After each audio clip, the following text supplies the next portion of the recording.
국가적으로 큰 혼란과 아픔이 있는 시기에 저희들이 이렇게 송구영신 예배를 맞이해서 사실은 감사도 넘치고 또 새 소망도 우리 마음 가운데 이렇게 갖고자 하지만 한편으로 마음이 많이 무겁습니다. 이따가 함께 기도하겠지만 이 땅에 하나님의 개입하심과 치유하심과 위로하심, 회복하심이 함께 하길 주님의 이름으로 축원합니다. 이번 기회로 다시 한번 우리 국가뿐만 아니라 우리 개인뿐만 아니라 온 민족이 정신을 차리고 자신의 자리에 바로 서고 또 하나님의 특별하신 은혜와 긍휼을 바라고 경험하는 기회가 되었으면 좋겠습니다. 오늘 한 해를 마무리하면서 어떤 말씀으로 여러분과 은혜를 나눌까 고심하다가 빌립보서 3장 13절부터 16절까지 말씀을 가지고 한 해를 돌아보면서 어떻게 우리가 2025년 한 해를 맞이할 것인가를 생각해 보고자 합니다. 성경은 구약에 주로 보면 뒤를 돌아봐라 하는 명령이 많습니다. 뒤를 돌아봐라. 대표적인 명령이 뭐냐면 기억하라 하는 명령이다. 기억하라. 너는 기억하라. 너는 기억하라. 너는 기억하라 하면서 이전에 너희가 어떤 상황이었는데 하나님께서 어떤 큰 일을 행하셨는지에 대해서 기억하라고 과거를 돌아보라 이런 명령들이 있습니다. 이렇게 뒤를 돌아보고 기억하라고 하는 목적은 감사죠. 우리가 자꾸 망각하기 쉽잖아요. 그래서 기억하고 거기에 대해서 감사하라는 목적이 있습니다. 그런데 감사하는 목적 이외에 뭐랄까 회환이라고 그러죠. 한숨을 짓고 후회하거나 과거에 대한 어떤 미련을 갖는 목적을 가지고 뒤를 돌아보는 것에 대해서는 하지 말라 그러셨어요.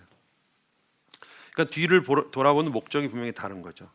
감사를 위해서 기억하는 측면에서는 봐야 되지만 과거에 대한 어떤 미련이나 단순한 후회 때문에는 돌아보지 말라 이렇게 말씀하셨습니다.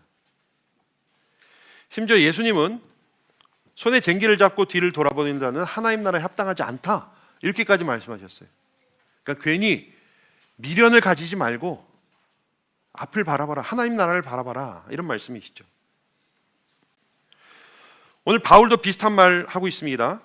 형제들아, 나는 내가 아직 잡은 줄로 여기지 아니하고 오직 한 일, 즉 뒤에 있는 것은 잊어버리고 앞에 있는 것을 잡으려고 푯대를 향하여 그리스도 예수 안에서 하나님이 위에서 부르신 부름의 상을 위하여 달려가노라.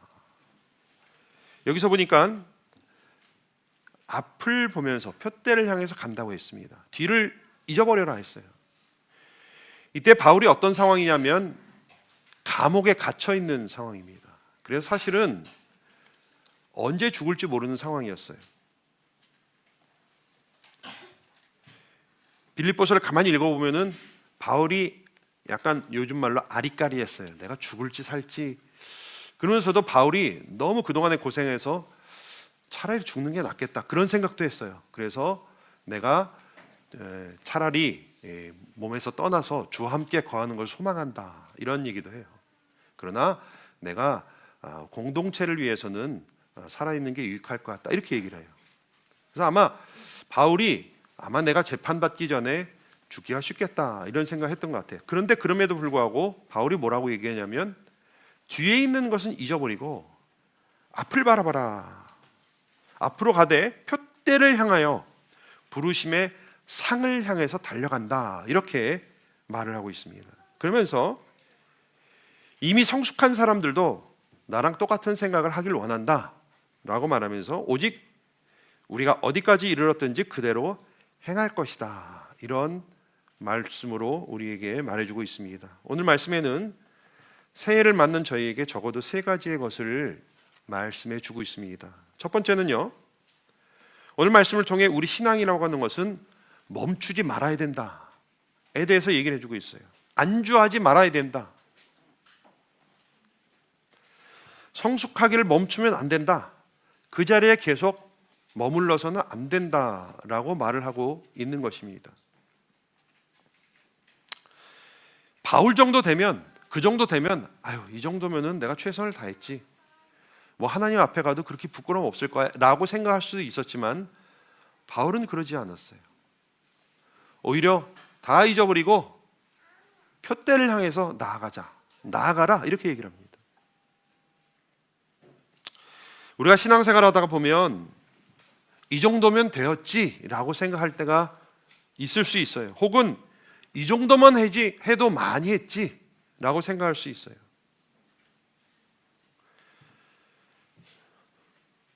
그러나 바울은 지금 인생의 마지막에 죽을지도 모르는데도 불구하고 표대를 향해서 나아가자고 얘기하고 있습니다. 우리는 갈렙의 이야기를 알고 있습니다. 여러분, 여호수아와 갈렙은 제가 언젠가 설교했어요. 여호수아 14장에 보면 갈렙이 이런 청혼을 합니다. 그날에 여호와께서 말씀하신 이 산지를 지금 내게 주소서. 당신도 그날에 들으셨거니와 그곳에는 아낙 사람들이 있고 그 성읍들은 크고 견고할지라도 여호와께서 나와 함께 하시면 내가 여호와께서 말씀하신 대로 그들을 쫓아내리라. 이 산지를 내게 달라고 그래요. 이때 갈렙의 나이는 85세. 여러분, 이 말씀을 대하면서 갈렙이 아유, 부동산에 관심이 많았구나 이렇게 생각하시면 큰일 나요. 아니, 그 노년에 뭐 이렇게 욕심을 부려, 이렇게 생각하면 안 돼요. 여기 보니까요, 그날에 여호와께서 말씀하셨다 그랬어요. 그날에 여호와께서. 그날이 언제인 줄 아세요? 몇 년 전일 것 같으세요? 40년 전에. 갈렙은 정탐을 하면서 이 땅을 밟았어요. 한번 밟았어요. 그 산지를 밟았어요. 근데 그때 하나님 뭐라고 약속하셨냐면, 오직 여분네의 아들 갈렙은 온전히 여호와께 순종하였은즉 그가 밟은 땅을 내가 그와 그 자손에게 주리라 하시고 하나님이 약속하셨어요. 40년 전에. 근데 이제 갈렙이 노년에 가나안 정복이 다 끝나가는 마당에, 이미 땅 분배도 다 끝나가는 마당에, 전쟁 영웅으로 평생 여생을 편하게 살 수 있음에도 불구하고 오히려 하나님의 약속을 주장하면서 하나님의 약속을 이루고자 거인들이 버티고 있는 불모지와 같은 이 산지를 제게 주옵소서, 이렇게 이야기를 하고 있는 것이에요. 85세.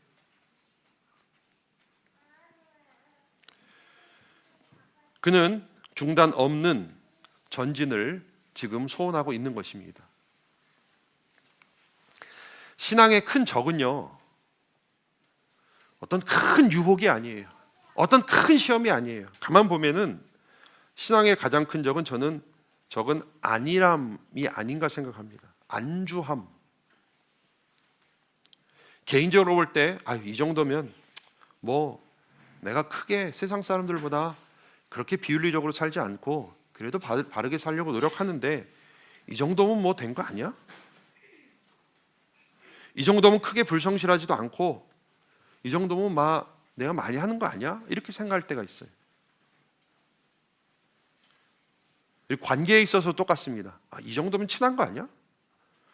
이 정도면 뭐 서로 피해주지 않고 적당한 거 아니야? 그냥 물어뜯고 싸우는 교회도 있다는데 이 정도면 우리 훌륭한 거 아니야? 교회적으로도 이 정도면 많이 이룬 거 아니야? 이 정도면 웬만한 개척교회보다 낫지 않아? 저희 교회 그 집회 오시는 목사님들마다 하시는 말씀이 이건 개척교회 아니라 그래요. 저희 맨날 이건 개척교회도 아니야.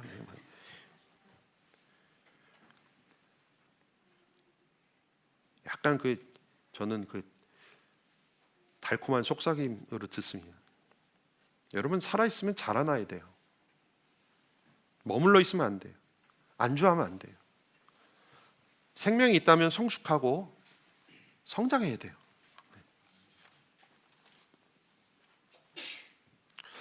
여러분, 혹시 박동진 선생님 아세요? 저는 이분 참 좋아하는데 인간문화재 소리꾼 판소리 하시는 분입니다. 이분이 인간문화재 판소리 하시는 분인데 우리나라에 한 큰 획을 그으신 분이에요. 춘향가 8시간 완창 하셨고 심청가 6시간 완창 하신 분이에요. 창작도 많이 하셨어요. 옛날에 여러분 광고 아시죠? 제비 몰러 나간다 뭐 아시죠? 우리의 것은 좋은 것이요. 잘 모르시는 요즘 세대 잘 모를 것 같아요. 박할린 스승이라고 그러면 좀 와닿으세요? 원래 박할린을 소리꾼을 키우려고 후계로 물려주려고 그랬죠. 근데 그 여자고 외국인이기 때문에 안 된다 그래가지고 못 물려줬어요. 나중에 이분이 예수전이라고 하는 판소리를 이제 창작을 해서 녹음을 하는데 그때까지 예수를 안 믿었어요. 박동진 장로님이랑 몇 분이 기획을 했는데 판소리를 하면서 예수를 믿게 됐어요. 이 사람이 예수전을 하면서 아직도 제가 이 카피가 있습니다. CD가 있는데 들어보면 굉장히 구구절절 특히 이제 예수님 막 그 돌아가시는 그 순간이 정말 그 판소리를 잘 표현을 했어요. 근데 이분이 원래 크리스찬이 아니었는데 그 판소리 하면서 예수님에 대해서 알게 되고 나중에 막 간증도 해요. 근데 예수를 믿게 됐어요. 근데 이제 지금은 이제 천국 가셨어요. 근데 언젠가 TV에 나와서 인터뷰한 걸 제가 우연히 본 적이 있어요. 그때 박정희 선생님 나이가 83이었어요. 근데 제가 지금도 기억하는 게 인터뷰하는 사람이 인터뷰를 하는데 박정희 선생님이 이렇게 말씀하시는 거예요. 전 지금도 매일 4시간씩 소리 연습을 합니다. 비가 오나 눈이 오나 아프거나 건강하거나 4시간씩 이 판소리 연습을 하신다는 거예요. 기자가 깜짝 놀랐어요. 아니 83인데 그냥 이제 좀 쉬시지 하루에 왜 4시간씩이나 그렇게 소리를 하십니까? 근데 박정희 선생님이 아주 명답을 하셨어요. 소리 연습은 내가 왜 살아있는가에 대해서 알게 해주기 때문에 자기는 쉴 수가 없다 이런 얘기를 했어요. 별로 와닿지 않는 얼굴이시라 제가 소리 연습은 내가 왜 살아있는가에 대해서 알게 해주기 때문에 자기는 멈출 수가 없다 그런 거예요. 우리가요 경건의 연습을 하고 믿음의 선한 싸움을 계속해서 싸워나가고 성숙하고 성장하는 것은 우리가 왜 사는가에 대해서 더 확실하게 알게 해주는 거예요.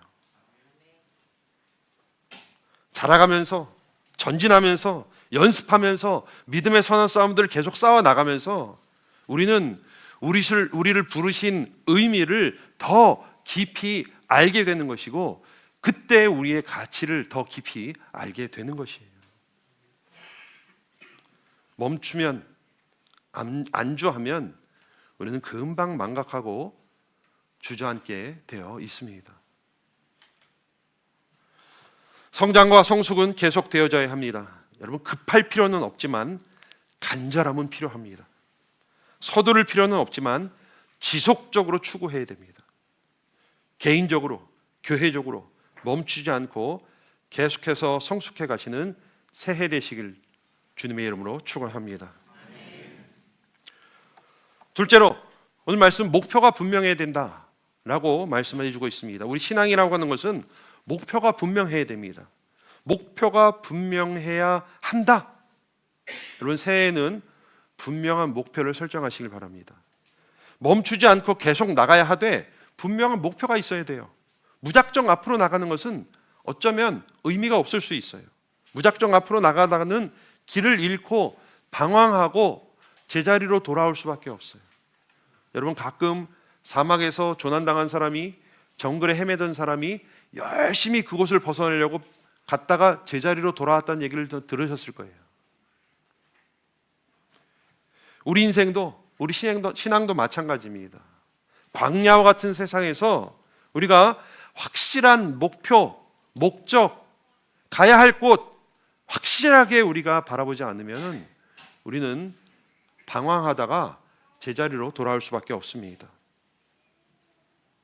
그래서 바울은 무작정 가는 것이 아니라 어디를 향해서 가라고요? 표대를 향해서. 가야 한 분명한 목표가 있다는 것이에요. 뚜렷한 목표를 향해 가야 한다고 하는 것입니다. 잘못된 목표는요, 인생을 허비하게 만들어요. 근데 바울이 말한 표대는 뭐냐? 우리 14절 말씀 가만히 보세요. 보니까 표대를 향하여 가는데 그 표대가 뭐냐? 그리스도 예수 안에서 하나님이 위에서 부르신 부름의 상을 위하여 달려가노라. 이거 뭘 표대 삼고 있는 거예요, 바울이 지금? 주저하지 마세요. 상. 왜 주저하냐? 이게 약간 상하니까 유치한 것 같아가지고. 오늘 바울이 그 목표가 뭐냐 했을 때 앞에 많은 수식어를 붙였지만 상을 바라보고 간다고 그랬어요. 여기서 상은 밥상이 아니라 프라이즈입니다. 바울 시대에 올림픽과 같은 경기에서 승리한 사람이 받는 아마 면류관 같은 것을 연상하고 이 얘기를 한 것 같아요. 원래 그리스어로 상이라는 말은 심판이라는 말에서 나왔어요. 심판이라는 말에서. 즉 인생 끝에 주어질 하나님의 판단과 그에 상응하는 상, 바울은 그것을 표대 삼아서 가고 있다. 그것을 바라봐야 된다. 우리가 전진하되 그 상을 바라봐야 된다. 이렇게 말을 하고 있는 것입니다. 얼굴 표정이 너무 안 좋으신 거 보니까 상이라고 하니까 너무 유치해서. 왜냐하면 우리 트라우마가 있어요. 옛날에 그 상 받으려고 천국 가서 상 받으려고 열심히, 옛날에 왜 그 뭐 있잖아요. 면류관 열심히 하면 면류관 쓰고 대충 하면 뭐요? 개털모자 쓴다. 개털모자도 좋은데 뭐 이런 생각 한 적 있어요. 상을 바라보는 것이 우리 신앙의 순수함을 해친다고 생각하는 사람들이 있어요. 물론 상이 그동안 오용되어서 사람들의 헌신을 짜내는데 잘못 사용되어 가지고 그런 면이 있습니다. 그러나 얼마 전에 말씀드렸지만 하나님은 분명히 우리 인생과 역사의 끝에 심판이 있고 그 심판에 따라서 상이 있을 것이라고 분명히 약속해 주셨어요. 그리고 그것을 바라는 것은 유치한 게 아니에요, 여러분. 상을 바라세요, 여러분. 상을 바라세요. 공부 열심히 한 사람이 좋은 성적 바라는 게 잘못된 거예요? 사랑하는 사람이 결혼이라고 하는 결과를 얻는 것이 잘못된 거예요? 이거 다 C.S. 루이스가 한 말입니다. 군인이 전쟁에서 승리를 기대하는 것 잘못된 거예요? 유치한 거예요? 아니에요. 여러분, 위로하느라고 참가하는 데 의미가 있다고 말하지만 상을 받는 데는 더 큰 의미가 있는 거예요, 여러분. 우리가 이미 구원을 받았으니까 상 안 받아도 천국에 가는데 그게 천국만 가면 되는데 그러면서 천국의 가장 큰 선물이야, 상이야. 틀린 말은 아니에요. 그러나 천국에서 받을 우리의 상을 자꾸 이 세상에서 받는 상 정도로 생각하기 때문에 우리가 그것이 얼마나 영광스럽고 그것이 얼마나 이 감격스러운 것인지 잘 모르기 때문에 그런 식으로 얘기하는 것이에요. 대충 천국 가서 열심히 살다 온 사람들 짜장면 시켜주고 탕수육 하나 더 시켜주는 정도로 생각하면 안 돼요. 우리의 찬송의 찬양의 그 대상이 우리를 칭찬해 준다는 그 영광은 어떤 것과 비교할 수 없는 것이에요. 게다가 이것은 다른 사람 상호 비교가 되거나 저 사람은 저 상 받아 나는 이 상 받는데 이런 차원이 아닐 거예요. 뭔지 모르겠어요. 그러나 분명히 약속해 주셨어요. 각 사람이 믿음대로 살아온 대로 상을 주신다고 약속해 주셨어요. 하나님은 믿음으로 살아온 우리들을 보시면서 상을 주시면서도 오히려 그분이 더 기뻐하실 거예요, 여러분. 바울은 그걸 바라보라 한 것이에요. 유치한 상 하나 더 받는 게 아니라. 아이언 사이드라는 목사님이 유명하신 분이에요, 강해 설교로. 그분이 성도들 앞에서 받을 면류관과 상급에 대해 설교를 이 비슷한 설교를 하셨겠죠. 하셨어요. 여러분 상급 바라보며 가십시다. 설교하고 내려오는데 어떤 집사님이 약간 묘한 표정을 짓고 목사님한테 오는 거예요. 그러더니 이렇게 물어봤다 그래요. 목사님 그동안 하나님 일 하는 것이 장차 받을 상을 받고 그 면류관을 받기 위해서 하신 것이었습니까? 그 목사님이 주저없이 대답했어요. 네, 그렇습니다. 저는 천국에서 받을 면류관을 바라보면서 사역해 왔습니다. 그러니까 그 집사님이 말했어요. 아, 목사님 실망했습니다.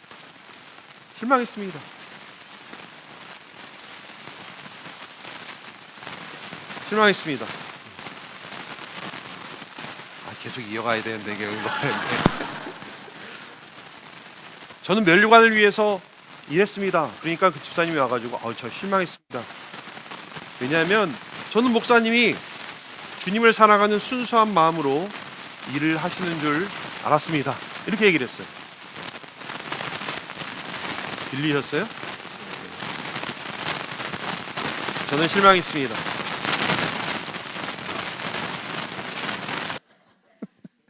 무한반복이.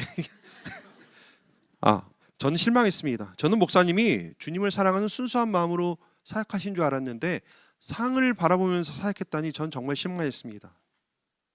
그러니까 그 목사님이 이렇게 대답했습니다. 집사님, 제가 받을 면류관은 예수님 발 앞에 바쳐질 것입니다. 이렇게 대답을 했어요. 저는 이 이야기를 접하면서 의문이 풀렸습니다. 우리가 목표 삼는 상은 우리를 위한 것을 넘어서 우리를 격려하기 위한 것을 넘어서 하나님의 영광이라는 것을 우리는 기억해야 돼요.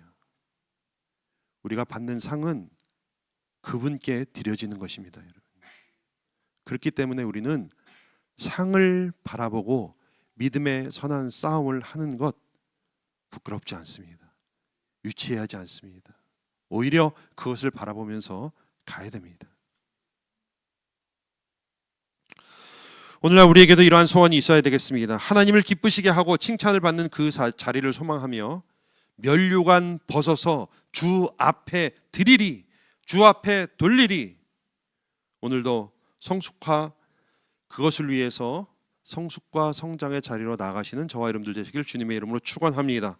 모쪼록 2025년 새해에 개인적으로 교회적으로 하나님을 기쁘시게 하며 천국에서 큰 상 받을 만한 한 해가 되시길 주님의 이름으로 축원합니다. 셋째로 오늘 말씀은 우리 신앙이라고 하는 것은 바로 지금 이 자리에서 최선을 다해야 된다는 사실도 말해주고 있습니다. 주어진 분량만큼 살아내라고 말씀하고 있습니다. 그렇게 상 받기 위해 오늘 우리에게 주어진 분량만큼 살아내야 된다 하는 것입니다. 우리 16절 말씀 같이 한번 읽어보겠습니다. 시작.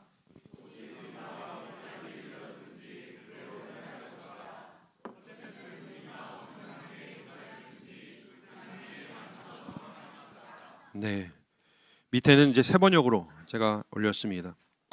저는 개인적으로 이 말씀 되게 좋아합니다. 우리 중에는 성숙한 사람이 있는가 하면 또 어떤 사람은 덜 성숙한 사람이 있을 수 있어요. 그 사람들이 똑같이 헌신하고 똑같이 충성할 수는 없어요. 그러나 전 늘 생각합니다. 헌신과 충성이라고 하는 것은 기계로 찍어내는 것은 아니죠. 각 사람의 믿음의 분량에 따라 조금씩 다를 수 있어요. 그러나 우리가 어느 단계에 이르렀든지 그 분량만큼 헌신하고 충성하면 되는 거예요. 이 말씀을 보면서 제가 두 가지를 생각했는데, 하나는 믿음이 어린 미성숙한 단계라도 그만큼만이라도 살아내라는 말씀처럼 들렸어요. 또 다른 면에서 믿음이 성숙하다면 더 큰 책임이 주어진다고 하는 말씀이기도 하는 것 같아요. 이 두 가지를 동시에 얘기하고 있는 것 같아요. 믿음이 작은 사람에게는 그래도 그만큼 살아내라라고 격려하는 것이고, 믿음이 성숙한 사람에게는 성숙한 만큼 더 많이 잘 살아내라라고 하는 두 가지 의미로 다가왔어요. 달란트의 비유처럼 한 달란트 받은 사람, 두 달란트 받은 사람, 다섯 달란트 받은 사람이 차이가 날 수가 있어요. 그런데 보니까 각각 그 재능대로 맡겼다고 그랬어요. 각각 그 재능대로 그냥 똑같이 주지 않고 한 달란트, 두 달란트, 다섯 달란트를 주신 거예요. 사람마다 분야와 분량은 다를 수 있습니다, 여러분. 교회 내에서 또 세상에서 각각에게 주어진 분야와 분량이 다를 수 있어요. 그러나 우리는 어디까지에 이르렀든지 어느 단계에 이르렀든지 그대로 행하면 되는 거예요, 여러분. 하나님이 많이 남긴 사람 칭찬하지 않았어요. 받은 만큼 열매 맺은 사람을 칭찬했다는 것을 여러분 기억하시길 바랍니다. 여기선 비교할 필요도 없어요. 쟤는 왜 한 달란트 주시고 저는 두 달란트 주셨어요. 남을 바라볼 필요도 없어요. 저 사람 다섯 달란트 남겼네. 나는 오히려 내게 주어진 것이 무엇이든지 주어진 만큼 오히려 우리가 더 생각해야 되는 것은 남이 아니라 나죠. 나한테 주어진 분량과 분야가 어떤 것인지 더 깊이 성찰하면서 묵묵히 그리고 최선을 다해 그만큼 살아내면 된다는 것을 발견하게 되는 것이죠. 여기서 오늘 말씀이 집약되는 것입니다. 우리는 멈추면 안 돼요. 달란트를 땅에 묻어두면 안 됩니다. 그것은 그냥 성경에서 원색적으로 표현하고 있죠. 악하고 게으른 것이라고. 부르심의 상을 위해 그것으로 주인에게 영광을 돌리기 위해 주인이 돌아올 그날을 바라보며 오늘도 성실히 살아내야 하는 것입니다. 동시에 한 달란트를 받았든 다섯 달란트를 받았든 아직 미성숙하든 조금 성장했든 어디까지 이르렀든 주어진 분야와 분량만큼 살아내는 것이 우리의 소명이고 사명이라 하는 것입니다. 오늘 세 가지 꼭 기억하시길 바랍니다.